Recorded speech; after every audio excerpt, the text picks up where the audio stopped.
All right, this is easily the most requested business for me to look into.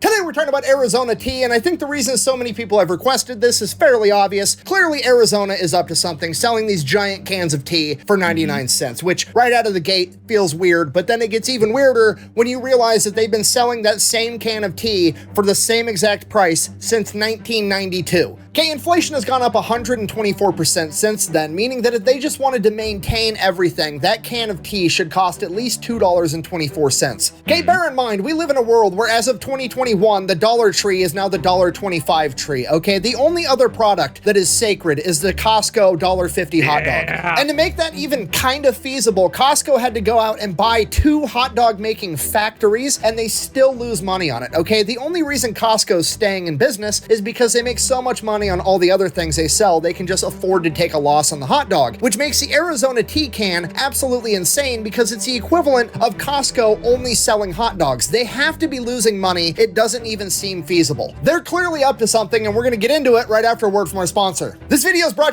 So before we get into the sponsor, I want to point out that he actually did have my favorite Arizona flavor. I do like that watermelon. Watermelon is by far my favorite flavor. I don't drink them anymore, despite the price, just because they are really sugary.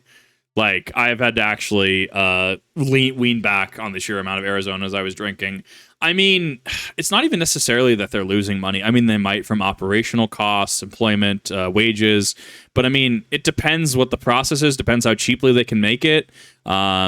It depends on a number of factors, and honestly, I'm curious to see what he's found. By Rocket Money, your all-in-one finance app that's going to help you cancel subscriptions, lower your monthly bills, and overall manage your money better. Rocket Money covers pretty much everything. They will let you monitor your credit score. They help you manage your budget by letting you see all of your expenses in one easy location. And then if you want them to, they can actually go in and help negotiate a lower price on some of your bills, like your cell phone, for example. And they don't just save you money by negotiating down some of your bills. They also help you identify and cancel a bunch of subscriptions that you probably didn't even know that you had. And this is my favorite part because me and my wife, mostly my wife, has a horrible habit of signing up for free trials on apps and then forgetting to cancel them. But luckily, Rocket Money's here to let me know that I've been spending $7.99 a month every month for the past 3 years on some photo editing app that my wife used one time for an Instagram post. Yeah, babe, what's up?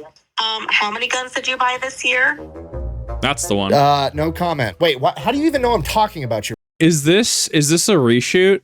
Have we seen this before? I feel like this is the same. Right now. Did you bug my office? A, don't worry about it. B, keep my name out of your mouth.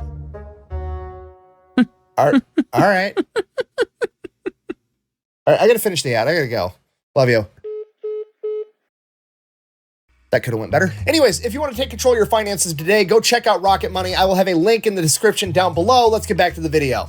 So I was going to comment about one, Rocket Money, not my thing. The ad was about approximately a minute 14 seconds, about minute 10 seconds when the ad started. I liked it. I mean, arguably 9 out of 10. Wasn't a product that really resonates with me personally.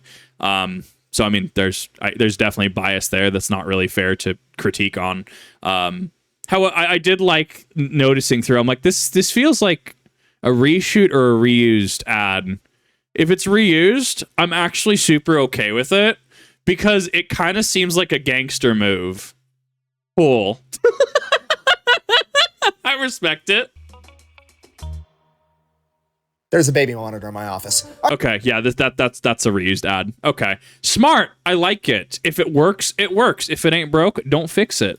Our story begins with the owner of Arizona Tea, John Voltaggio. In the 1970s, he was a truck driver for an alcohol distribution service. Essentially, he was driving a truck around the city and he would deliver all the alcohol to convenience stores and gas stations, and he did that for years. After doing this for years, him and his co-worker, John Farolito, decided they're going to start their own distribution service. However, as I'm sure you can imagine, that's a very tough business to get into, and initially, the only clients that they could get were all the convenience stores and gas stations on the sketchy part of town that nobody else wanted to deliver to, but they did it anyways. Then after they had a fairly successful distribution service, they figured, hey, we're already carrying all these different types of beverages to deliver them to all the convenience stores, and we have those relationships. What if we started our own brewery and started making our own alcoholic beverage, and then we could just have one more product to be able to offer all these clients? So they did, and that was fairly successful also. So now that they have their own alcohol, they have to figure out how to market it. And this is where John Voltaggio really figures out how to market a product, and he looks around at all the other successful products in the alcohol market in the 1980s. 1980s. And let's just call a spade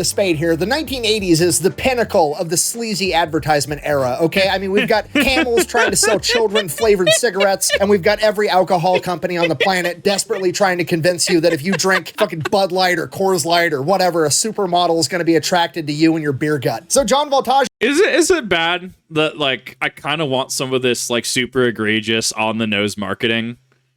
Like, I feel like maybe this is why things like, I was going to say Twisted Tea, not Twisted Tea, Liquid Death, why their marketing just hits on the nose. Because it's kind of, in a sense, a callback to this kind of on-the-nose marketing, right? Man. I'm just wondering what happens if Camel in today's day and age did a commercial like that, or if Coca-Cola had like that exact like supermodel thing. Interesting. Learning how to market a product, he's like, okay, step 1, make it cool. Step 2, have a supermodel with huge cans promote it. Easy. Sure. They then proceed to name their beer Midnight Dragon, which is the coolest fucking name for a beer I've ever heard, and this is in 2024. If you adjust for inflation, it had to have been way cooler back in the 1980s. Yeah. I mean, even today, that's a brilliant name. Imagine going over to your buddy's house, he opens up the fridge. Oh, what did you want to drink? We've got Miller Lite and Midnight Dragon. Dragon? I mean, at that point, you could literally be a Miller Lite guy, and you're still gonna try at least one Midnight Dragon. You have to. So yeah. Step 1, make it cool. Check. I would. I don't do alcohol a lot just because I don't like how it makes me feel. Some people have said I might actually even have an allergy to alcohol. I would still try that. Like, you're telling me that we have Midnight Dragon in the fridge? Dude, come on, send it my way. Like actually send it. I'm trying it. Step 2, make it sexy, right? Sex sells. I present to you their first ever advertisement, a beer poster of a model in red lingerie holding a 40 of Midnight Dragon with a straw with the caption, "I could suck on this all night." Honestly, great. I love it. Also, remember, in marketing, red is seen as a very aggressive and dominant color, right? Like, red is actually seen as a very, like, authoritative is the word I'll use. There's definitely color psychology in there. Very bold choice. Damn! The fact that it's a 40 is just completely outrageous. Like, the notion that anyone in the history of mankind has ever been drinking a 40 while simultaneously also concerned about smearing their lipstick is just completely unhinged. Like, I need a part 2 of this beer advertisement. I know that straw doesn't reach the bottom of that 40. What happens when the straw doesn't reach anymore? Do you just throw it away and get another 40? Or are you going to be so drunk off the first 20 ounces you're not going to care about your lipstick anymore? I'm sorry, I'm getting sidetracked. Anyway, so this goes on until like 1990, and John Voltaggio, while he's delivering beer one day, there's another distributor there, and he's actually dropping off a bunch of Snapple. And John Voltaggio is just... Wow. Oh my God, I haven't thought of Snapple in a hot minute. It's kind of like Sobe. We were having discussions about this recently, and people were like, oh my God, yeah, Sobe. You remember the glass cans? Or not glass cans, glass bottles of Sobe? Dude, oh God, I haven't thought about that in a hot minute. It's like captivated by it because it's the middle of winter. Why on earth would anybody be drinking iced tea in the middle of winter? It doesn't make any sense to him, but apparently a bunch of people enjoy it. So he's like, that's it. I'm going to start selling tea. So the first thing Don has to figure out is the proposition, right? Why would anybody drink his tea over Snapple? Snapple's already an established brand. So he starts to thinking on how he's going to set himself different, how he's going to set himself apart, how he's going to be better. Now, I'm just guessing, but... So I want to interject this really quick. This is the exact same approach you take with something like YouTube and Twitch. It's quite literally just marketing. What do I do different as Kip Reacts than other React channels? What do I do different than other reactors who are reacting to this same exact video, right? Because remember, like Dogpack 404, the whole Mr. Beast thing, like Dogpack 404 came out of like nowhere, right? He had a thing, he went for the thing. There was feedback and reception and metrics for the thing, right? New people on YouTube and Twitch are made every single day. This is the exact same philosophy. I'm assuming at this point he refers back to all of his experience, all of his knowledge, all of the lessons that he's learned from marketing and distributing beer over the past decade. And when you distill all that knowledge down, he knows that you have to make it cool and you have to make it sexy, right? Because sex sells. The problem is iced tea isn't exactly an adult beverage. There might be a lot of kids drinking this beverage too, and having some model with huge cans marketing it might be a little aggressive for something that children might be drinking, and then it hits him. Huge cans. We'll get rid of the model and just keep the giant cans. Okay, now like the textbook business term for this strategy is called a value proposition. An innovative service or feature intended to make a company or product attractive to customers. Okay.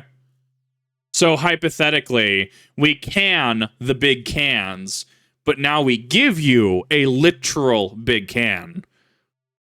It's quite literally the what is the meme? The you give me, I give you meme. Someone's gonna know what I'm talking about, right?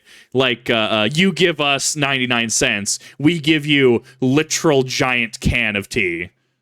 Yeah, no, that makes sense. Basically, he's decided that Snapple is 16 ounces and it costs like, I don't know, $1.29, whatever it costs. He's coming in and he's like, cool, I'm going to sell more. I'm going to sell 23 ounce cans and I'm going to sell it for less. I'm going to sell it for 99 cents. Right. That's the value proposition. You're going to get more for less. Okay, that's what a textbook's going to tell you, but I'm dubbing this the big can strategy, right? Because we've seen this time and time again, okay? Think about Monster Energy. Monster Energy was not the first energy drink to ever hit the market. That was Red Bull. Monster Energy just came along and was like, oh, hey, Red Bull's only selling these little 8-ounce cans of energy drinks. What if I doubled the size and sold 16-ounce cans and gave it an even cooler logo? Boom. What about, did they discontinued it, I think. The Uber monsters, like just giant monsters. There was a Big Lots that had a couple of them after they stopped being. So I think they're still sold in California or some places. Idaho, I've never been able to find an Uber Monster after they discontinued them here. Those things were chonkers. Multi-billion-dollar business right out of the gate. And you know the kicker with that, one of the top executives that helped initially launch Monster and market it was a top-level executive at Arizona previously, so he knew exactly what he was doing with the big can strategy. Right. In Don Voltaggio's own words, his marketing strategy is, and I quote, put tea in a big can and paint it pretty. Okay, if you learn nothing else from this video, just remember, people like big cans. Yeah. Did you say my name? No, why? You said big cans. Nice. Yeah. Well, that was my nickname in high school. What? Yeah, I didn't tell you that story? No. Yeah, so it all happened back in 2009. I was a freshman. I love the relationship, okay? This is goals, okay? Like, this is actually goals. Can we just, like, take a second to appreciate the amount of shit posting these two do? I love this. This is perfect. This is amazing. This is such a nice break from a lot of the BS that happens nowadays. Like, you want a healthy relationship? Look at how these people act. Look at just chef's kiss. Respect to both of you. And so all these boys were just like, all like them. Yep, he's nodding.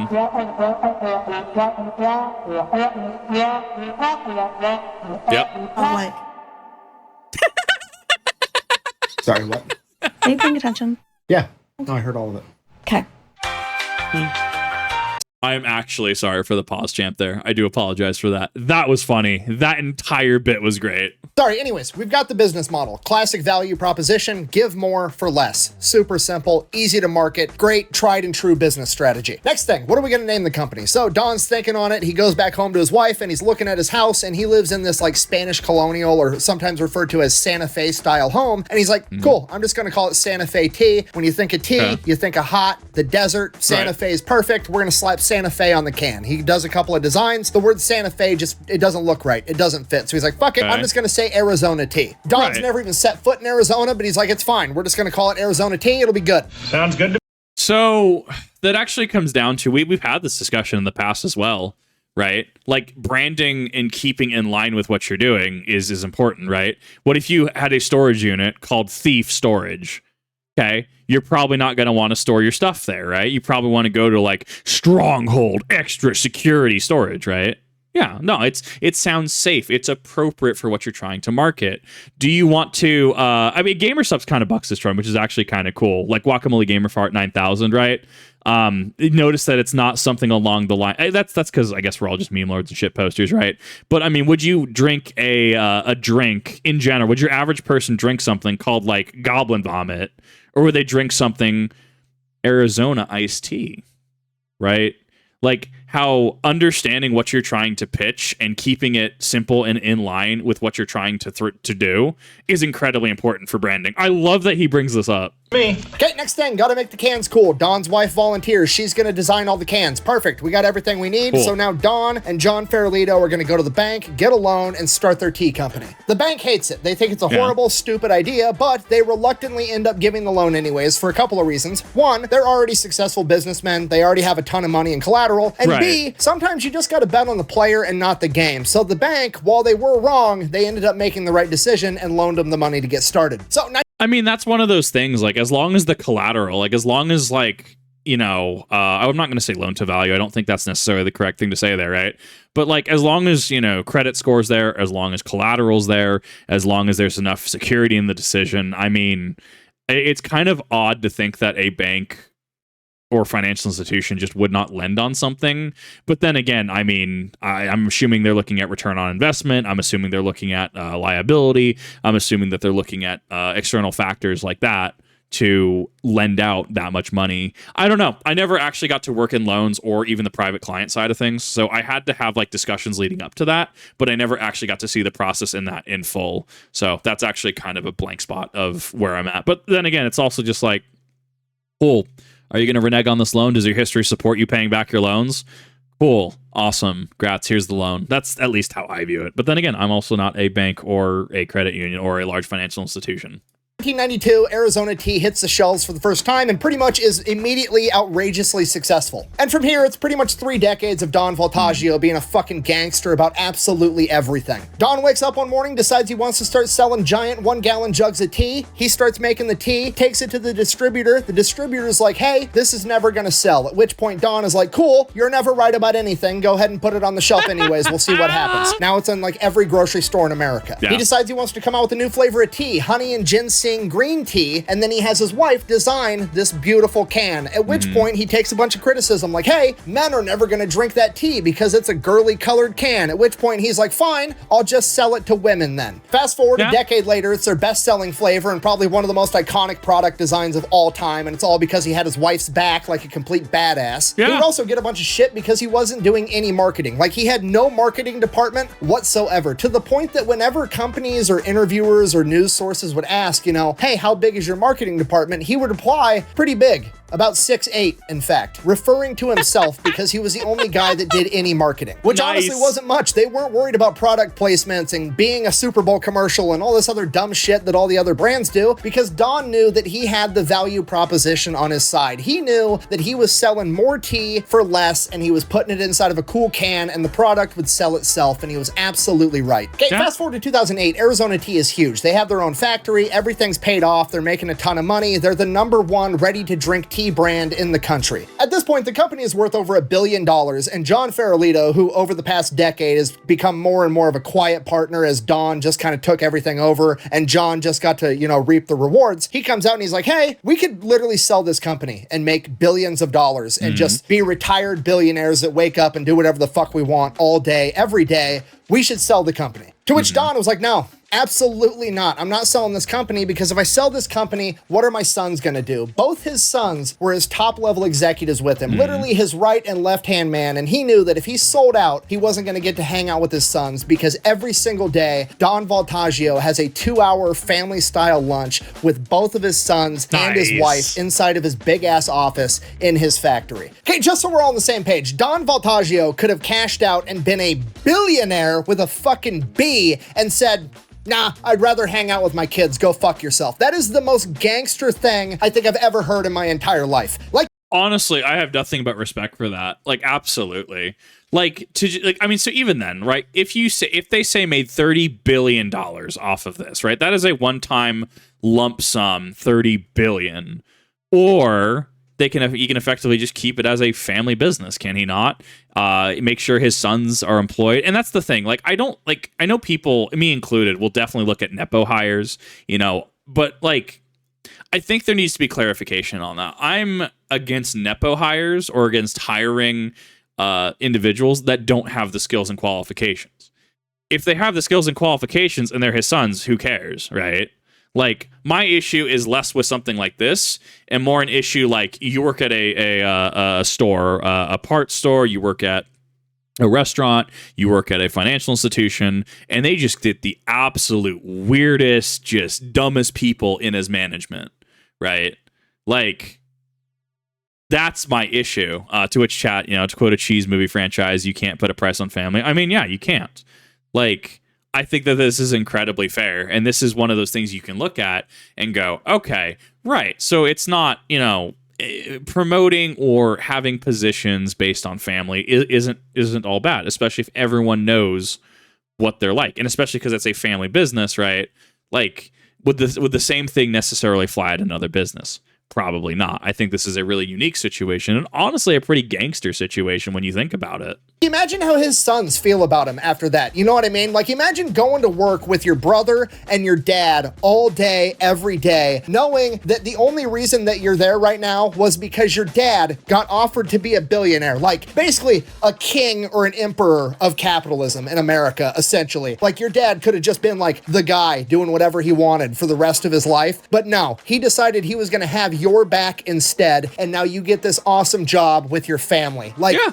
It's dad goals to a degree that I didn't even know existed. So this obviously leads to a little bit of a falling out between Don and John. John obviously wants to sell. He wants to take his money and run, which kind of understandable. So he's like, you know what? Fine. Don, you keep your half of the company. I'm going to take my half and I'm going to go sell it to some investment firm or something, and I'm going to get my money and I'm going to retire. To which John Voltaggio is like, no, you're not. Absolutely not. You were. I mean, if anything, like, you could absolutely just see a payout, right? An internal payout. Like, hey, cool. If you're going to sell this to an investment firm, what are you going to get?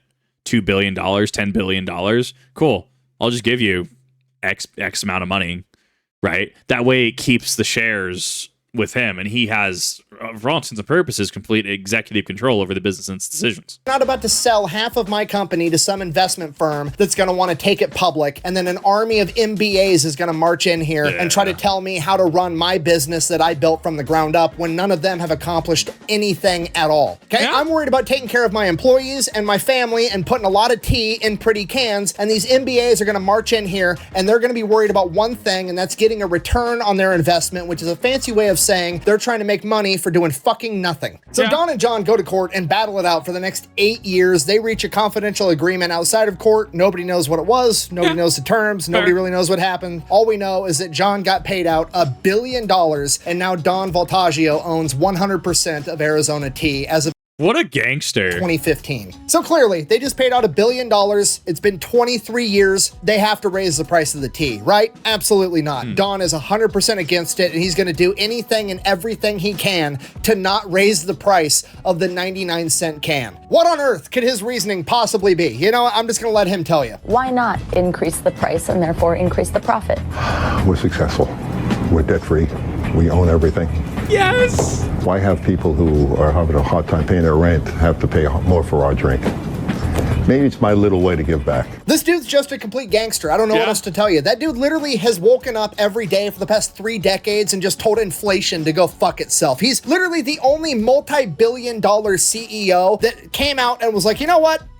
I'll just make less money. That is completely unprecedented, okay? Like, I love capitalism. I think it is the greatest system that humans have ever come up with. That being said, it's got a ton of shortcomings, and it would be so much better if everybody acted like that. Oh, 100%. Like, and that's the concept I quite literally was talking about actually this week, right? And we're keeping pretty tame with this, don't worry. The concept I was talking about is that generally if people have their needs met, if they're getting paid a decent, reasonable wage, people don't care, okay? People don't care about management shifts. People don't care about policy shifts. People could really care less if you shoved a forced arbitration agreement down their throat. I say this as I'm unironically stirring my ramen, right? Like, if more people did that and just were like, okay, fine, instead of $10 billion, I'll make $8 billion or $9 billion. Like, wow, you still have a actually sickening amount of money, and like, wow, people are less inclined to complain at you and like, sling insults at you because they have the comforts of their everyday life, right? Like, I feel like this isn't necessarily a hot take as much as this is just kind of how people work. If you, dear viewer, are sitting in an air-conditioned office and you are working your 40 hours a week, and it's a pretty reasonable workload. I mean, are you going to be happy as opposed to working in an environment, whether it's a shop or an office, that's AC has been broken for the past 6 months and the company refuses to fix it because it's just going to cost too much money. You're dealing with 2 to 3 other people's workloads because they keep calling out. Your sleep schedule and your time with your family is getting intruded upon because work keeps calling you in. What's gonna put you in a better mood, right? I think reasonably the prior option. Buh! This is all a complete lie because last time I saw one at the gas station, it was over $1. Buh! Yeah, that does happen. That's actually the local store that you're at marking the price up higher than MSRP. Arizona Tea still sells their product below $1 and recommends that they sell it for 99 cents. If other companies raise it more than that, Arizona can't really do anything about it. So yeah, if you're not picking up what I'm putting down, I'm trying to tell you that your local convenience store is scalping tea. Yeah. Well, and that's the thing, is that if this is actually the reason, that just tells you what stores to potentially not go to, or what the morals and ethics of the company or store that is selling this product at a markup, right? I mean, I think that you can look at it and then just make whatever educated decision you want to do, right? Like, I think I actually see. I'm trying to think. I was at Winco recently. I need to go again because I need to find my Spooktober candy corn pumpkins, because oh man, I cannot be left unsupervised in a room with a bag of candy corn pumpkins. Oh my god, actually, like legit. I've eaten so many bags of that. It's so bad. It's so good though. I think I see them for as little as like 78 cents. And notice I'm a repeat shopper of Winco. I'm not shareholder. They're actually a private company. I'm not paid to say this. I'm not anything like that. You know, clarifying all the FTC things. I just happen to shop there because I like their prices.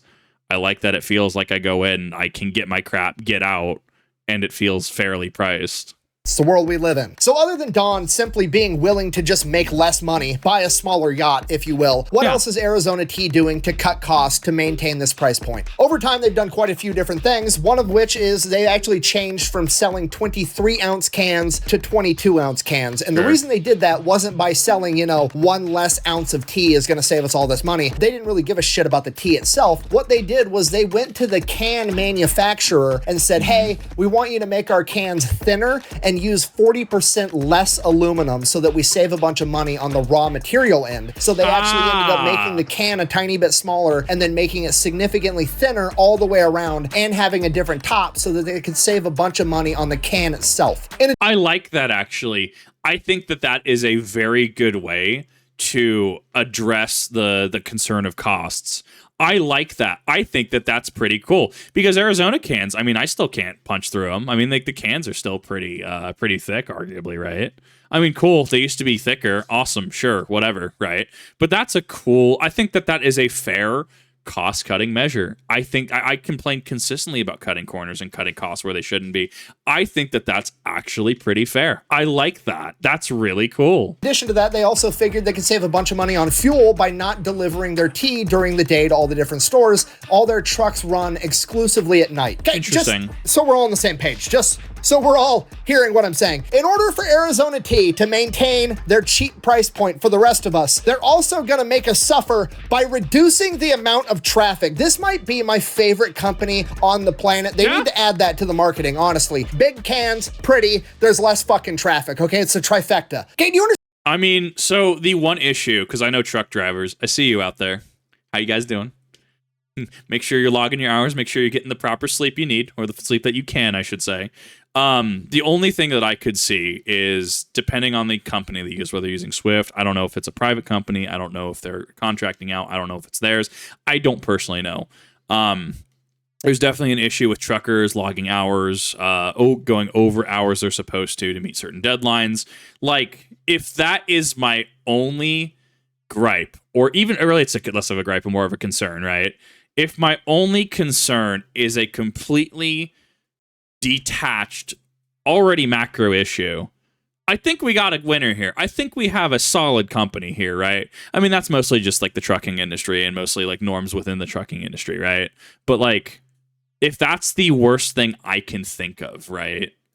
I think that this company just is absolutely just built different, built next level. understand how crazy that is? Like, before, they were just saving you money. But now, in order to keep saving you money, they're also being forced to save you time, okay? It violates the laws of physics somehow. It has to. Damn, Neil deGrasse Tyson! How are you doing that? It's physics, Terry. It's physics. This is my new favorite company, okay? I don't even drink Arizona tea. I'm starting today, okay? That's it. That's all I got. I thought for sure Arizona tea was gonna be up to something like every other company I look into, but no, they're not up to anything nefarious. They're not secretly being funded by the government. It's just Don Voltaggio, the owner, woke up every day for 30 years and decided to be a fucking badass. When they told him his 1-gallon jug of tea idea was dumb and it wasn't gonna work, he said, cool, I'm gonna go ahead and sell it anyways, and it worked. He believed in himself. When his wife designed this awesome can and they said nobody's gonna buy it because it's girly, he said, cool, I'm gonna sell it anyways. He believed in his wife and he was a good husband. When it came time to sell out, retire, and be a billionaire, he said, but then I'm not gonna get to hang out with my sons. He had his kids back. He was a good dad. And when the time came to raise prices because everybody else was doing it, he said, nah, I don't need to make more money. I'll just make less. He was a good person. And despite all of that, despite the fact that he did everything wrong and he put money last as the business owner and the guy running the show, he still ended up being a billionaire worth over $6 billion. Wild, and more dude. importantly, he gets to have lunch with both of his boys every single day, which is something I don't think any other billionaire can say. And in a lot of ways, that probably makes him the richest man on earth. So in my opinion, that's the key to Arizona Tea's success. Don't chase the money, chase the goal. The money will come after. Even if the goal is something as simple as putting a lot of tea in a big can and making it pretty. Thank you for watching. Best way to support the channel is go buy some merch over at thefatelectrician.com. Quack bang, out. If I've been looking down, it's because I've been stirring ramen this whole time. Now, if you'll excuse me, I'm gonna go play with some big cans of my own. Nice. Hannah! What are you doing? Oh, so good.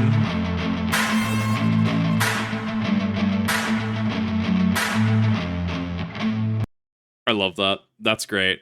Honestly, I was about to say if he didn't say it, which I'm glad he did. He is the richest man on the earth because it's about more than money, okay? Like money, sure, right? Money's great. Money buys things. Money allows you to do cool things, to be able to live, but it doesn't replace the hole left by a life of just non-fulfillment. You will only ever be so rich. And even if you have the most money on the planet, let's say you're the first human ever to reach $1 quadrillion. If your life is miserable, you arguably have a worse life than somebody who's slaving away for minimum wage, but is perfectly happy with the life and their friends in it. I think that there's absolutely a message in that. And I honestly pity a lot of people. I pity a lot of, these rich executives. I pity a lot of these big corpo personalities who just don't get that. And it's really, really depressing. And honestly, about the dream, right? It is about chasing the dream. You might not be getting the most money or the most success, but you know what you can do? You can do something that you rather enjoy. Even if the goal is as simple as, commentating on videos on the internet for people to be like, oh, hey, it's the funny dragon man. He said the funny, he said the funny, that's back then money. That's more today, right? Even if it's something as simple as that, or even wanting to just make banger videos like the Fat Electrician does, talking about really cool things and bringing really cool subjects to the forefront, talking about military stories that, not many other people do. And there's lessons in that. There are lessons galore in videos like this. But thank you, everyone, for watching. I really did thoroughly enjoy this. And this man has my absolute respect. If anything, when I finally actually run out of soda cans, I think I got about 7 left. This is going to be one of those things where I will probably swap back to Arizona. So I'm going to go look at the healthier way to drink them, right? Maybe it's just once every couple of days, especially if I get it for 78 cents. See about 1, saving cost, and 2, supporting a brand which has honestly earned my trust. So thank you. I really do appreciate each and every one of you coming out to the Fat Electrician Arizona Tea. I'm still stirring my ramen. I'm eating it after this video, actually. Let me know what your thoughts are in the description down below. Let me know what your favorite Arizona tea flavor is, and I'll see you in the next one.